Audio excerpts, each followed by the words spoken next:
जत विधानसभेचे आमदार गोपीचंद पडळकर साहेब यांचं थोड्याच वेळात आगमन होणार आहे।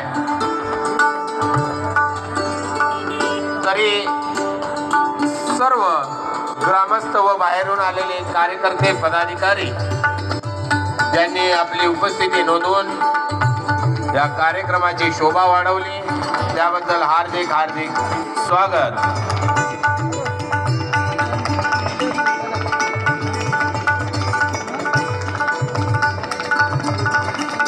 वेळ अशी होती की गावात आपल्याला कोणी विचारत नव्हतं।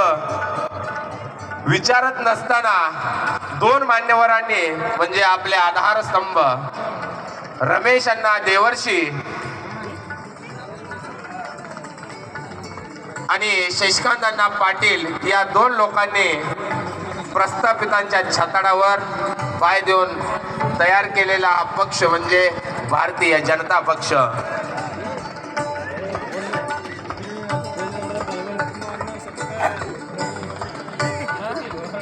आता परमपूज्य गुरुजींचा सत्कार इथं आपल्याकडून होतोय, तरी गुरुजींनी सत्कार स्वीकारावा अशी मी त्यांना विनंती करतो।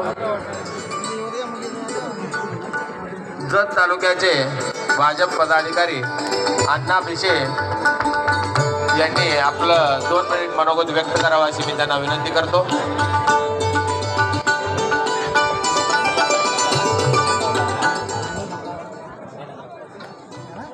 आज मुचंडी गावाच्या ठिकाणी आमचे भाजपचे सहकारी मित्र आणि भारतीय जनता पार्टीचे मध्य मंडळाचे अध्यक्ष श्री रमेश अण्णा देवर्षी यांच्या वाढदिवसानिमित्त आपण एवढा सर्व जनसमुदाय इथं उपस्थित आहात, त्याबद्दल मी तुमच्या सर्वांचं मनपूर्वक आभार व्यक्त करतो। कारण रमेश अण्णा देवर्षी एक असा प्रामाणिक व्यक्ती आहे की तो सर्व लोकांची कामं प्रामाणिकपणे करण्याची इच्छा त्या माणसाच्या मनामध्ये आहे। त्याची तळमळ आम्ही आजपर्यंत आमच्या कामामधून बघत आलेलो आहे। कारण आम्ही पुणे असू दे, मुंबई असू दे, सांगली, कराड, सातारा इथं भारतीय जनता पार्टीचे ज्यावेळी मिटिंगा होतात त्याच्यावेळी रमेश अण्णा असू दे, मिलिंद बापू असू देत, मी असू दे, सोमनिंग अण्णा असू देत, आमचे बोरामणी, आम्ही सर्वजण एकत्र मिटिंगांना जातो।